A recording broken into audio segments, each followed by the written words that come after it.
Insiden jatuhnya pembalap MotoGP sudah menjadi bagian dari pertunjukan. Dengan kecepatan yang hingga mencapai lebih dari 250 km per jam. Seharusnya, jika rider MotoGP terjatuh, atau bisa disebut mengalami crash saat balapan berlangsung, dengan kecepatan hingga 250 km per jam, seharusnya rider tidak bisa berdiri, bahkan tidak bisa melanjutkan balapan. Tapi faktanya, para rider MotoGP ini masih bisa berdiri, bahkan berlari mengambil motor dan mencoba kembali ke lintasan. Sebelum lanjut membahas tentang lebih dalam, alangkah baiknya yang belum subscribe, silahkan subscribe dan nyalakan lonceng notifikasinya agar teman-teman dapat mengetahui info terbaru seputar MotoGP.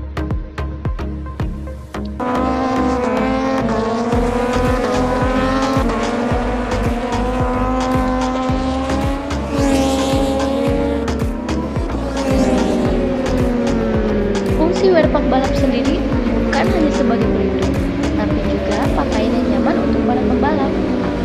Balapan di cuaca yang terik sinar matahari hingga hujan, jelas para rider membutuhkan baju balap yang nyaman.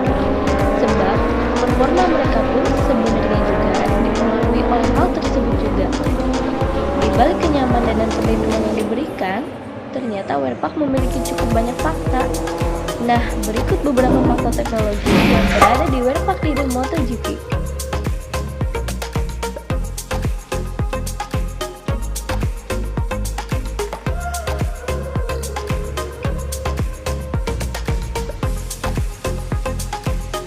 Wearpark balap dibuat secara handmade. Dalam pengukurannya pun dilakukan secara tepat ke setiap pembalap, agar perlindungan dan kain yang melekat bisa memberikan kenyamanan, serta melindungi tubuh secara optimal. Menariknya lagi, wearpark balap yang digunakan para rider dibuat dari 13 buah potong kulit. Potongan-potongan tersebut lalu dijahit secara manual dengan tangan dan membutuhkan waktu lebih dari 7,5 jam untuk setiap bajunya.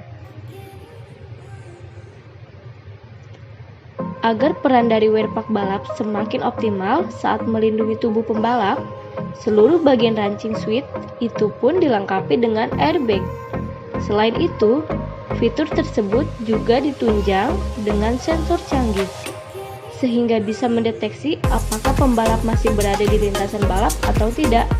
Saking canggihnya, airbag akan mengembang bahkan sebelum rider menyentuh aspal saat terjatuh.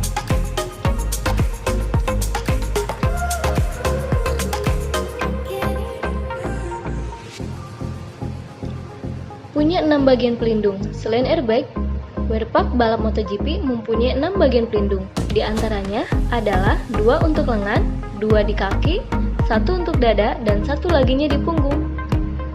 Pelindung yang ada di wearpark pun sudah teruji dan sangat dipastikan mampu melindungi, serta meredam benturan saat pembalap terjatuh. Demikian juga dengan bagian luar.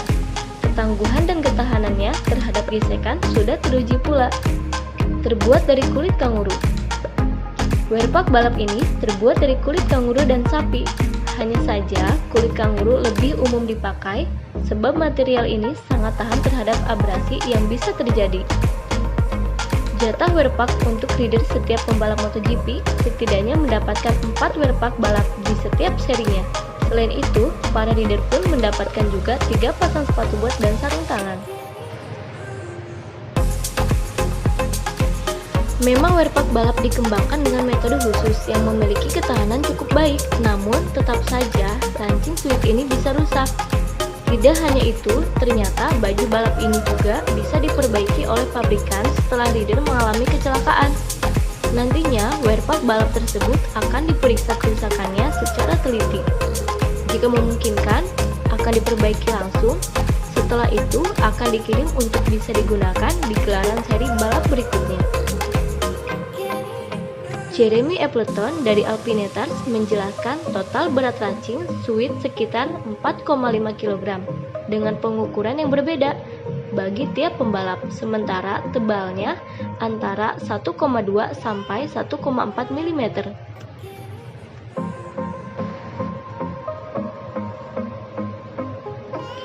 Selain itu, Racing Suite menggunakan panel berbahan karbon Kevlar untuk memberikan perlindungan pada sejumlah titik vital pada tubuh, termasuk bagian dada, tulang belakang, lengan, sikut, lutut, dan tulang kering.